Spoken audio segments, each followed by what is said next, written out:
A rahotonmu na tsaro na wannan rana ta Litinin 22 ga watan Disamban shekara ta 2025 sun nuna cewa a jihar Katsina wasu da ake zargin 'yan bindiga ne sun kashe mutum ɗaya tare da yin garkuwa da dabbobi a wani sansanonin makiyaya guda biyu da ke ƙauyen Gabas a ƙaramar hukumar Rimi.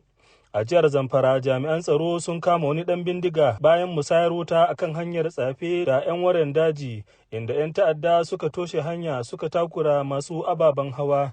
A jihar Edo kuma rundunar 'yan sanda ce ta ceto fasinjoji 11 da aka yi garkuwa da su a hanyar Benin zuwa Iko, sai dai direba ɗaya ya rasa ransa a harin da aka kai da misalin karfe 11:55 na dare. A jihar Filato 'yan sanda ne suka ceto matar wani fasto da 'yarsa bayan da aka yi garkuwa da su daga gidansu a karamar hukumar Bokos. A jihar Adamawa kuma mutum ɗaya ya mutu yayin da wasu 7 suka jikkata a rikicin makiyaya biyu a Fufore.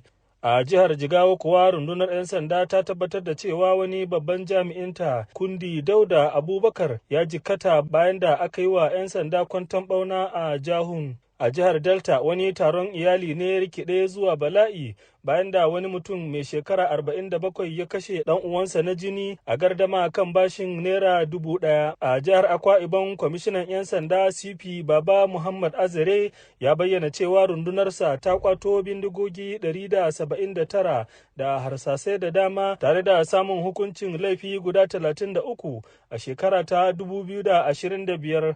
Ya ce an kaddamar da sabbin tsari na tsaro mai amfani da basira domin shekarar da za a shiga ta 2026. Haka kuma a jihar Kano jami'an tsaro sun kama mata guda biyu, Maryam Ali da Hauwa Musa, bayan da aka same su da miyagun kwayoyi a lokacin da suke kokarin shigar da su gidan yari na Goron Dutse. Kakakin hukumar Misbahu Lawal Kofar Nasarawa ya bayyana cewa binciken farko ya nuna cewa sun yi niyyar kaiwa wasu fursunoni kwayoyin da aka samu a hannunsu. Shi kuma babban kwamandan rundunar sojojin Najeriya Laftanar Janar Waidi Sha'aibu ya bayyana cewa 'yan ta'adda da sauran miyagu ba za su sake samun mafaka a dazukan Najeriya ko hamada ko filayen shakatawa ba. Ya yi wannan jawabi ne a Ibadan yayin da yake ziyarar aiki a rundunar sojoji ta biyu, inda ya umurce su da su ƙara ƙaimi wajen kawar da 'yan ta'adda daga maɓoyarsu.